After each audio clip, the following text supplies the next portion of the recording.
এটা যে পাসপোর্ট, এই পাসপোর্টটা হচ্ছে আপনার বৈধতা। আপনি পৃথিবীর অন্যান্য দেশে গেলে এই পাসপোর্ট হচ্ছে গুরুত্বপূর্ণ, তারপর ভিসা পাওয়া যায়। কিন্তু পাসপোর্ট যখন জাল হচ্ছে এবং যেখানে প্রতিবেশী রাষ্ট্রের বাংলাদেশের বেশ কিছু মানুষজন যারা এপার বাংলা অর্থাৎ আমাদের ভারতবর্ষে এবং পশ্চিমবঙ্গে, তারা যখন পাসপোর্ট করাচ্ছে আধার কার্ড এবং নির্বাচনী কার্ড, ইলেকশন কার্ড, তারা কিন্তু করে নিতে পারছেন দালাল চক্রের মাধ্যমে, যেটা আভ্যন্তরীণ নিরাপত্তার ক্ষেত্রে বড় প্রশ্ন। প্রাথমিক স্তরে যে প্রশ্নটা উঠছে সেই প্রশ্ন হচ্ছে যে পাসপোর্ট অ্যাপ্লাই করতে হলে সে হচ্ছে পুলিশ ভেরিফিকেশান গুরুত্বপূর্ণ, অর্থাৎ ডিআইবি অর্থাৎ ডিস্ট্রিক্ট ইনভেস্টিগেশন ব্যুরোর হচ্ছে রিপোর্ট খুব গুরুত্বপূর্ণ। এখানেই ফাঁকফোকর থেকে যাচ্ছে। এটা নিয়ে রাজ্য কার্যত তোলপাড় হচ্ছে। আমরা বিভিন্নভাবে মনে করছি যে দেশের নিরাপত্তার প্রশ্নে পাসপোর্ট যদি কোনোভাবে জাল হয়ে যায় তাহলে সেটা কিন্তু অত্যন্ত ভয়ঙ্কর। এবং আমরা রাজনৈতিকভাবে বিভিন্ন মানুষের সঙ্গে কথা বলার চেষ্টা করব। অর্জুন সিং তার সঙ্গে কথা বলার। নমস্কার অর্জুন দা, আমি কোয়েডি থেকে নয়ন রায় বলছি। কোয়েডি থেকে নয়ন রায় বলছি, সাংবাদিক। শুনতে পাচ্ছেন? সেটা হচ্ছে যে পাসপোর্ট এখানকার নথি, আধার, প্যান, ইলেকশন কার্ড বানিয়ে পুলিশের ভূমিকায় অভিযোগ উঠছে পাসপোর্ট বাংলাদেশের লোকেরা পেয়ে যাচ্ছে ভারতে। তাহলে কি কোথাও ফাঁক ফোকর থাকছে প্রশাসনের ক্ষেত্রে, পুলিশের ইনকোয়ারি ক্ষেত্রে, ইনকোয়ারি ক্ষেত্রে? দেখুন, একটা সময় ছিল, ম্যানুয়াল ছিল, তখন একটা অজুহাত দেখানো যেতে পারতো। এখন কিন্তু সবটা অনলাইন আছে।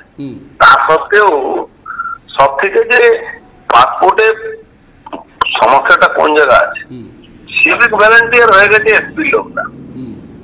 সিভিক ভলেন্টিয়ারকে দিয়ে ইনকোয়ারি করাচ্ছে পুলিশ স্পেশাল।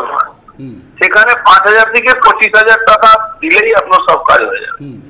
আর তারপরে সরকারি দলে অবৈধ সন্তানরা বসে আছে সব জায়গায়, যারা বসে বসে একদম পাসপোর্টের জন্য যা যা লাগবে সব বানিয়ে দিয়ে দিচ্ছে। তো সেই ডকুমেন্ট গুলো ফেক বানাচ্ছে, কিন্তু অরিজিনাল বানাচ্ছে। ফেক হলেও অরিজিনাল ডকুমেন্ট হচ্ছে, যেখানে প্রধান লিখে দিচ্ছে, ভিডিও কাছ থেকে রেসিডেন্সিয়াল পেয়ে যাচ্ছে, সবকিছু ফেক। আপনি জানেন, একটা আমাদের ব্যারাকপুরে একটা কাউন্সিলর ছিল নওশাদ, এখনো আছে। সে পাকিস্তানি নাগরিককে এখানকার রেসিডেন্সিয়াল সার্টিফিকেট দিয়েছিল, তাকে আইডি ধরেছিল। তো এরকম সব বসে আছে অবৈধ সন্তানগুলো, তারা এইসব কাজ করে যাচ্ছে আর দেশের উপরে বড় একটা থ্রেটে জায়গা পৌঁছে দিচ্ছে। বাংলা হলো সেফ প্যাসেজ অফ টেরোরিস্ট, যারা বাংলাদেশ থেকে পাকিস্তান থ্রু দিয়ে বা পাকিস্তান নেপাল থ্রু দিয়ে যারা এন্ট্রি করে, তারা তাদের জন্য একটা সেফ প্যাসেজ আছে। সেখানে ভেরিফিকেশন টোটাল ডিপেন্ড করে আপনার এর উপরে, থানার উপরে, মানে এসপি এর উপরে।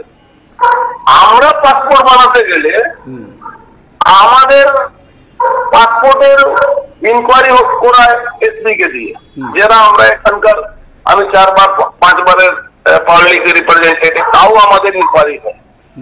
আর এরা কি করে ইনকোয়ারি করছে, যারা পেয়ে যাচ্ছে সব ডকুমেন্ট ফেক বানানো হলে? আপনার এখানে আপনি নিজেই একটা ফেক ডকুমেন্ট বানান, আপনি দেখবেন অন্য নামে আপনার পাসপোর্ট বানিয়ে দেবেন। এমনকি অ্যাডমিট কার্ড পর্যন্ত পাওয়া যাচ্ছে, সার্টিফিকেট পর্যন্ত পাওয়া যাচ্ছে। অথচ আমি নিজে একজন পাসপোর্ট হোল্ডার, আমি নিজে পাসপোর্ট নিয়ে দাঁড়িয়ে আছি। যা ম্যানুয়ালি হয়েছিল তখন 300 টাকায় পাসপোর্ট ছিল, এখন বেড়ে গেছে। তো কি করে সম্ভব এই অ্যাডমিট কার্ড, মার্কশিট, আধার কার্ড, প্যান কার্ড? সবকিছু সম্ভব, সবকিছু সম্ভব। আপনি এখানে সবকিছু সম্ভাবনা। আপনি ইচ্ছা করলে দাউদ ইব্রাহিমের নামে আপনি পাসপোর্ট এখানে বানাতে পারেন, কোনো অসুবিধা নেই। তাহলে রাজ্যের গোয়েন্দা দপ্তর, জেলা গোয়েন্দা দপ্তরের ভূমিকাটা কি? তাদের তো কাজ হচ্ছে ইনকোয়ারি করা। গোয়েন্দা দপ্তর, গোয়েন্দা শব্দটা ভালো লাগে।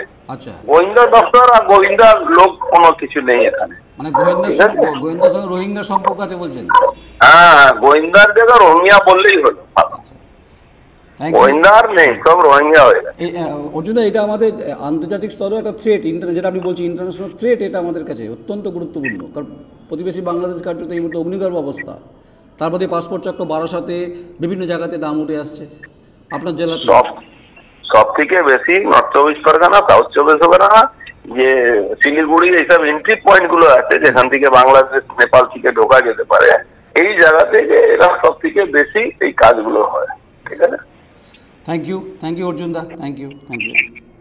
বিজেপির প্রাক্তন সাংসদ অর্জুন সিং তার বক্তব্য শুনলেন, যে বলছে যে এটা ইন্টারন্যাশনাল থ্রেট তো বটেই, তো এখানে সবই সম্ভব, সব কিছু পয়সা করি দিয়ে পাওয়া যায়। গোয়েন্দা দপ্তর সম্পর্কে তার অভিযোগ হচ্ছে যে এখানে গোয়েন্দা দপ্তর আছে আদৌ, তা সেটা তিনি বলতে পারবে তার মতো করে। আমরা একবার দেখি কংগ্রেসের কাউকে পাই কিনা। প্রাক্তন বিধায়ক মিল্টন রশিদ, তার সঙ্গে কথা বলার চেষ্টা করব, কারণ এটা খুব ইন্টারন্যাশনাল এবং আমাদের দেশের ক্ষেত্রে নিরাপত্তার ক্ষেত্রে। হ্যাঁ, মিল্টন রশিদ বলতে পারছেন? নমস্কার। হ্যাঁ, নমস্কার। এই মুহূর্তে যেটা সবথেকে বড় খবর, যে পাসপোর্ট চক্র কার্যত ডিপ্লিকেশনে ধরা পড়েছে। এখানে Aadhaar card, PAN card, election card এবং অ্যাডমিট কার্ড পাওয়া যাচ্ছে। ডিআইবির ভূমিকা হচ্ছে প্রাথমিক স্তরে তদন্ত করার কাজ, তদন্ত যা তাহলে পাসপোর্ট, কি তদন্ত হচ্ছে তাহলে পাসপোর্ট পেয়ে যাচ্ছে, কি বলবেন আপনি? দেখুন, কিছুদিন আগেই আমরা শিলিগুড়িতে দেখেছিলাম জাল পাসপোর্ট। তারপরে মানে এই চক্র তো আজকের নয়, এই চক্র বহুদিন ধরে চলছে, এবং এই চক্রের ফলে এই যে বাইরে থেকে আগত লোকজন ভারতীয় নাগরিক হয়ে যাচ্ছে, বা ভারতবর্ষ থেকেই কেউ যদি যাবে, তার হয়তো ক্রিমিনাল কেস আছে, সেই কেসটাকেও সাইড করে দিয়ে পাসপোর্ট তৈরি করে দিচ্ছে, সে বিদেশেও চলে যেতে পারছে। হ্যাঁ, আম্বানি আদানিরাও ওই যে ললিত মোদী সব বিদেশে চলে যাচ্ছে এক এক সময়, মানে কেস থাকলেও।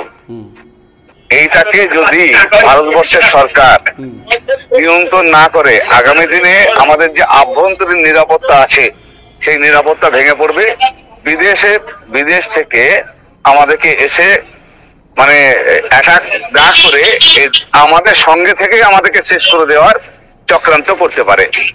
আমাদেরকে পার্টি, ধর্ম, বর্ণ নির্বিশেষে আমাদেরকে চোখ কান নাক খুলে থাকতে হবে, এবং প্রশাসন এবং রাজ্য সরকার এবং কেন্দ্র সরকার এদেরকে আরো বেশি করে, মানে অন্তপক্ষে এই যে 2 নম্বরিটা চলছে এটাকে বন্ধ করার জন্য ব্যবস্থা নিতে হবে। নাহলে আগামী দিনে সরকার এর দায় নেবে না, সরকারের দায় নেবে না, সব মানুষের ঘরে দায় ফেলে দেবে যে আধার কার্ড তো আমি বানাইনি, আধার কার্ড মানুষ নিজে ট্যাম্পারিং করেছে।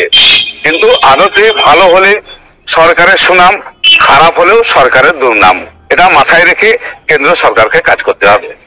মিল্টন, তুমি তো দীর্ঘদিন সংসদ রাজনীতিতে ছিলে, বিধানসভাতে।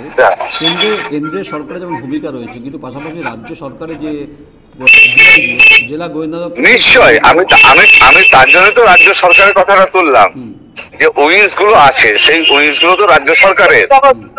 ডিআইবি ইন্সপেকশন, তারপরে থানা থেকে ক্লিয়ারেন্স, এইসব ব্যাপারগুলো তো রাজ্য সরকারের। আমরা কি গোয়েন্দা দপ্তর কি কাজ করছে না, তো আপনার কি মনে হয়? আদৌ কি রাজ্য গোয়েন্দা দপ্তর, জেলা গোয়েন্দা দপ্তর ডিআইবির ক্ষেত্রে গুরুত্বপূর্ণ, তারাই পাসপোর্টটা ভেরিফিকেশন করে? দেখুন, পশ্চিমবঙ্গে বিশেষ করে পুলিশের মেরুদণ্ড ভেঙে গেছে। এরা যাই কাজ করে তৃণমূল সরকারের কথায় কাজ করে। এরা যখন ভালো কাজ করে তখন নিজের মনে করে, আর বাকি কাজগুলো তৃণমূল সরকার ওদেরকে দিয়ে করায়। যত জঘন্য কাজ আছে এখন পুলিশকে দিয়ে করায়। অনেক অনেক ধন্যবাদ মিল্টন রশিদ, থ্যাংক ইউ। ঠিক আছে। মিল্টন রশিদ বীরভূমের জেলা কংগ্রেসের সভাপতি এবং হচ্ছে হাসন বিধানসভা কেন্দ্রের প্রাক্তন কংগ্রেসের বিধায়ক। তাই আমার হাতে যে পাসপোর্টটা রয়েছে এটা হচ্ছে বৈধ পাসপোর্ট। এটা 1999 সালে আমি করেছিলাম, আর আমাকে তৈরি করতে হয়েছিল, কারণ আমার বাইরে যাওয়ার ব্যাপার ছিল। এবং তখন 300 টাকা ফিস ছিল, এখন তো অনলাইন হয়ে গেছে। আপনি দেখুন, এখানে আমি দেখাচ্ছি, এখানে আমার ছবি রয়েছে। আমার সহকর্মীকে দেখাতে বলবো জুম করে, যে এখানে আমার সেই সময়কার ছবি, আমার অ্যাড্রেস এবং হচ্ছে আমার বাবার নাম, আমার শরীরে কোথাও কোনো স্পট আছে কিনা, এবং এই যে পাসপোর্টটা তৈরি করতে গিয়ে হচ্ছে যে আমাকে আমার সমস্ত ডকুমেন্টসগুলো দিতে হয়েছে। কী কী দিতে হয়েছে? আমাকে দিতে হয়েছে রেশন কার্ড, আমাকে দিতে হয়েছে অ্যাডমিট কার্ড, আমাকে দিতে হয়েছে যে ইলেকশন কার্ড। তখন আধার কার্ড ছিল না আমি যখন এটা পাসপোর্টটা বানিয়েছি। তারপর আস্তে আস্তে দেখুন, এইটা হচ্ছে যে সেই সময় হচ্ছে যে ভারত সরকারের হচ্ছে যে স্ট্যাম্প।